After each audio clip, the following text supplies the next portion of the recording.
Hey girls, Dadder here. Going to show you a couple things on your cars on your Toyota RAV4s while you're away at school to keep things in check on basic maintenance, and then you can let me know if anything's out of whack and we'll get it fixed in a timely manner. So let's start off by opening the hood and looking underneath.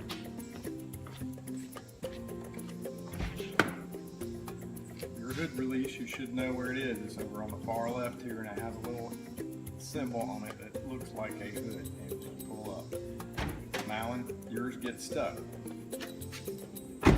So you got to pull up on the front of the hood, and there's a lever there that lifts upward, and you lift your fingers upward as you pull the hood up. And always go for the one on the back, but if you can only reach the one on the front, that's okay, and then it'll stay up there.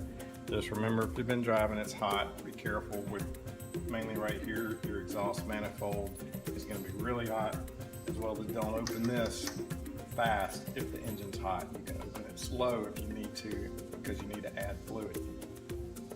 Malin, yours, because we checked it recently and we changed your main upper radiator hose, you need to check this fluid, because if there's a small leak, that's going to be the way you know that you're getting a little fluid loss somewhere.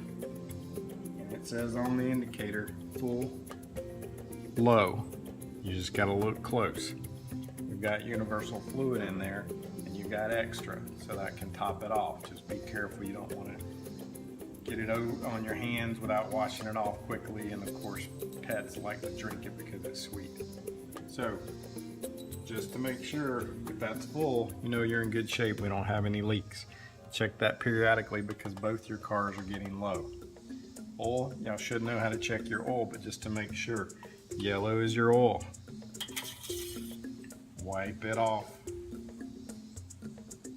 The two dots, lower level, upper level. We want it closest to the upper level as we can. As long as you're in the halfway point or above, you're okay, but you want it to be closer to that upper level indicator. Slide it back in the dipstick tube all the way, let it seat the handle, pull it out just rapidly, not super fast, and check to see that it's between or slightly above, like it is here, is okay, because we topped it off today. The other thing to check is your brake fluid level, which is right here. That symbol looks like brake shoes clamping on a wheel, and on the side it says min and max. Malin, I topped yours off, so it's at the max. If it gets below the min level, which is basically that line right there, then you know you've got a leak of some type somewhere. That would be not good, obviously, because the car won't stop. The third thing to check once in a while is your transmission fluid. On y'all's car on the RAV4, it's very easy to get to. It's right here. There's a little tab right here. You hold that back, pull the dipstick up, pull it out just like you did with the oil, wipe it off. On here, it has indicators that say cool and hot. You always want to check your transmission fluid when the car has been running at least for 10 to 15 minutes, if not more.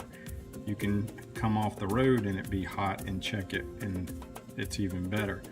We want the level to be closer to this hot mark than down here at the cool mark. We drain yours out periodically, so it should always be in good levels, but just double check. So you push it all the way back in until that clicks, and then check it again. We're going to pull out, and we can see we're right on where it says hot, so we know we're good. Put that back till again it clicks. Your battery, just make sure you're not getting a lot of corrosion on these terminals. Of course, your positive and your negative terminal, the positive is one that's probably going to get corrosion.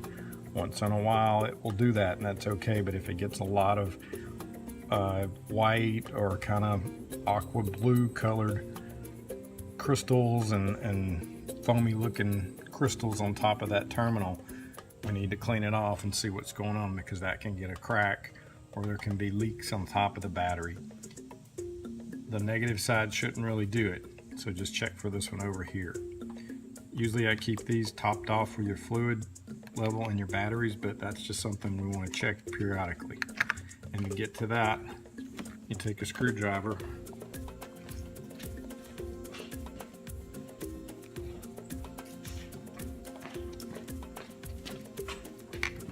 car's not running. You want to make sure that cover's on there because you don't want to touch a piece of metal between the two terminals. It will arc and make a connection and arc, which would not be very good. These fluid levels in here, you want to use distilled water preferably, but in a pinch you can top it off with any water you have. Usually I keep those filled too, so, and then you just tap it down. Just make sure you wash your hands after checking both sides. Your air filter is there. If this ever came loose and the engine's making a bunch of weird air noises and sounding real loud, it could be this has come loose. There's two clips, one there, and on the back side it hinges up that direction right there. So we'll flip that, and there's your air filter. And that comes out like that. Once in a while you'll see it get some trash on it like it's on there now. You see it's dusty and there's debris collected in there. The bottom's a little dirty, the top's very white and clean. This one's not that old.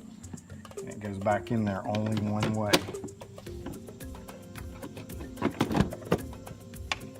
That clips back. That clips back. Just make sure it's seated. Come around to the back side. And just make sure it looks like it's not lifting up on the back side down here where it sets down. And make sure you don't get any debris down in there because that will go right into your engine. Other than that, your washer fluid, which y'all use a lot of washer fluid, goes right here. $1 something for a gallon jug. I usually try to give you the extras to take you with you to school. Just top that off periodically to make sure it's full.